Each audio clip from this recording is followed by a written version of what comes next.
Welcome back, traders and investors. We have Meisa Bonelli on here. She is president of Millennial Ventures and managing partner of Millennial Tax. Meisa, how you doing today? I am doing fantastic, Joe. How about yourself? Doing good here on this Thursday morning. So, could you just give us a little bit of your background and tell us about your firm? A little bit about my background. I am a Wall Street finance professional. Been here on Wall Street here in New York in the private equity space for 12 years.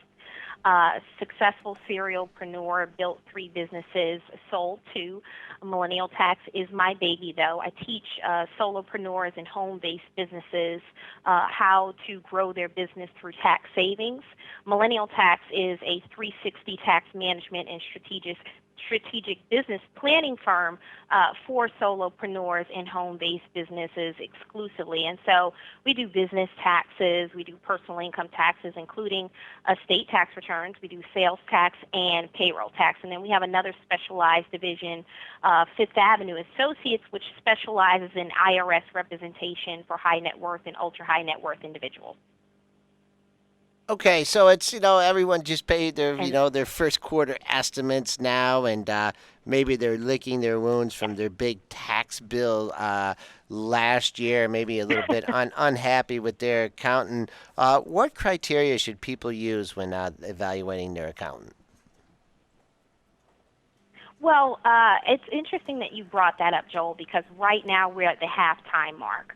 So if people are dissatisfied with their current tax professional, with their accountant, now is the best time, having just prepared last year's taxes in the first quarter, to go out and look for a new tax professional. And they really want to hone in on what type of tax professional they need, and there are some different variations. There's the registered tax professional, there's the CPA, but then there's the tax attorney and the enrolled agent. And so based on an individual situation and their particular business, they should really look for the credentialized professional that has the background that their specific situation will need.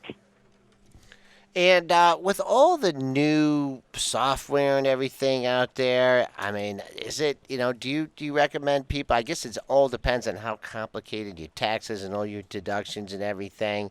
I guess for younger people or that don't have maybe not a lot of investments or just getting started out, do you think that the software out there is something people should consider because they buy the software one time, and they're not paying the hefty bills to their accountants. No, very, very true, Joel. Software is actually one of the credentials that I tell individuals to evaluate when they are evaluating their tax professional, because uh, tax software has algorithms to check for the latest up-to-date IRS regulations and IRS code. And so if your tax professional or yourself, you're using some cheapy, tax program, or maybe you, as you mentioned, you don't have a complicated tax situation, then you can use something that just does the standard deductions. Maybe that's your situation, and that's fine. But if you know you've got real estate income and you've got dividends and you've got a few other moving pieces moving around in your financial picture, and whether you're using a tax professional or you're doing it yourself, you want to make sure that you have the most robust program that's checking those algorithms to the last second and updating it every day on an ongoing basis per new IRS regulations that change every single day, in between filing periods. Really? So there really there's little changes that go on a daily basis in between those that dreaded day in April, huh? Yes, absolutely. The IRS, even though they move slow, they are working every day, is what I tell people.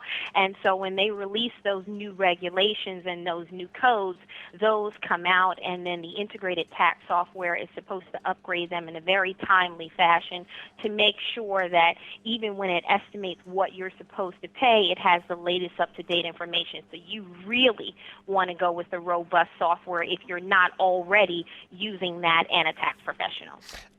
Is there see, I mean, there's some free ones out there, free software. There's some, middle tier. There's more expensive stuff. Do you have any ones that you would recommend to people? For individuals that we personally use at Millennial Tax, we use Pro Series and Drake. We use both.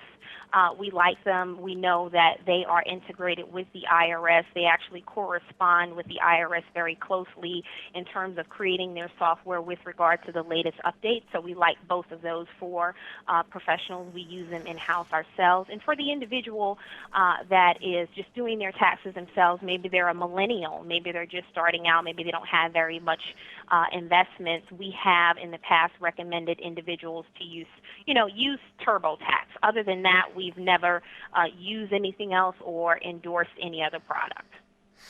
There's people are they have investments in the market here and they've done very well, and a lot of times you hear, I can't sell that, I'm gonna have to pay all the taxes on that. What kind of advice would you give to people that are in that kind of situation?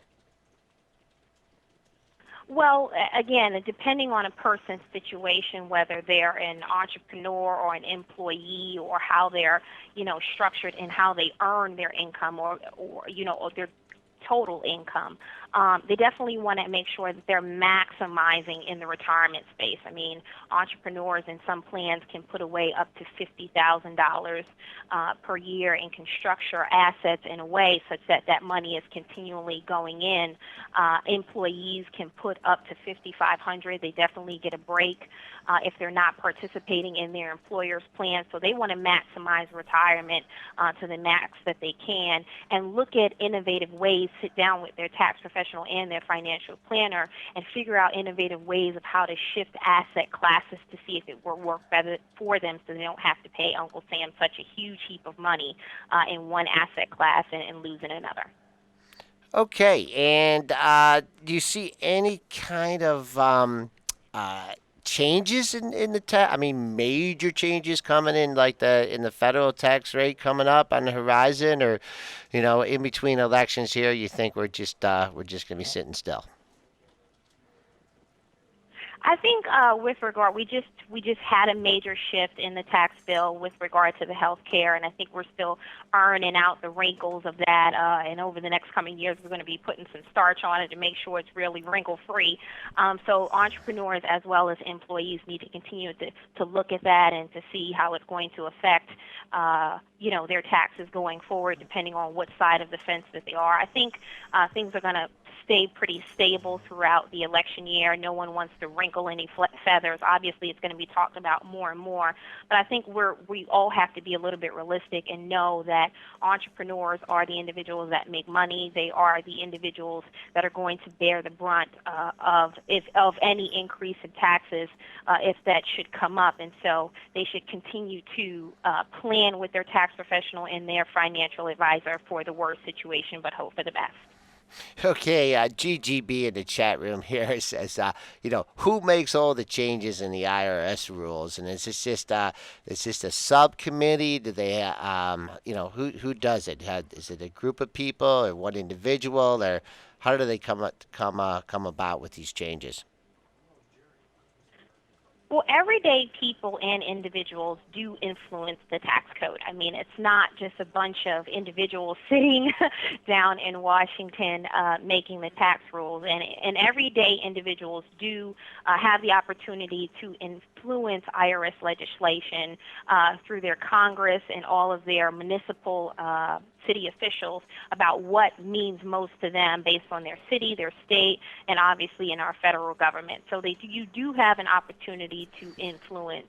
But at the end of the day, it is those people that are making noise about what most affects their business or what most affects their financial situation that most have the impact on the IRS code. For us, we've been talking very loudly about protecting home-based businesses and solopreneurs because they're pretty small. They're looking to create those jobs, but they're just getting out of the water. And it's very important that they have the same protection as any mega corporation for their businesses.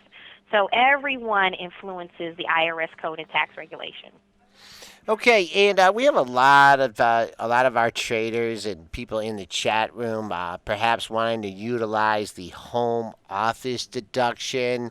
Of course, you don't want to draw Hmm. any red flags, but could you talk about the home office deduction and perhaps how people can maximize it to their benefit? Absolutely. Well, the home office deduction first, there are specific IRS regulations that I have to say with regard to traders. You have to be trading a certain amount of hours per day and a certain amount of days per month to qualify as a trader. And I always say that because that foundation is the stipulations by whereas traders that are home-based business, solopreneurs and entrepreneurs can use the home office deduction. So the home office deduction was just changed in July of 2013, and they really made it very, very simple to use. The existing two ways of the home office deduction that we had was the square footage method, and so you could deduct a portion of your home per the square footage that you use as a home office, or the room method. You could deduct one room per the percentage of how many rooms in your home minus common spaces as a home office. The IRS has made it a bit more simple because they recognize that more and more people will start in different home-based businesses from non-traditional to traditional. And so now we have the home office simple safe harbor. And so the IRS will allow you to deduct up to 300 square feet at $5 per square foot, and not having to recapture any depreciation for the use of a home office for your business. So up to $1,500 Okay. or $5 per 100 square feet. Okay, we've had Meisa Bonelli on, and she is president of Millennial Ventures and managing partner of Millennial Tax. Giving us, no one likes to talk about taxes, but it's always good, evaluate what your accountant did for you in the prior year, and if you want to make changes, perhaps this is the time to do it. Just one final question, J Dot's popping in here. At what point does it make sense to adapt the trader status? It makes sense when you are managing your assets and you're doing what you're supposed to be doing consistent with how the IRS sees to qualify you as a trader. So if you're doing the amount of hours and the amount of days that the IRS chooses for you, stipulates for you to qualify as a trader, then that means that you should go ahead and adapt the status. Okay, all right, Misa, thanks for coming on, and we certainly like to have you on again. Thank you so much, Joel. Have a wonderful day. Okay, all right, thank you.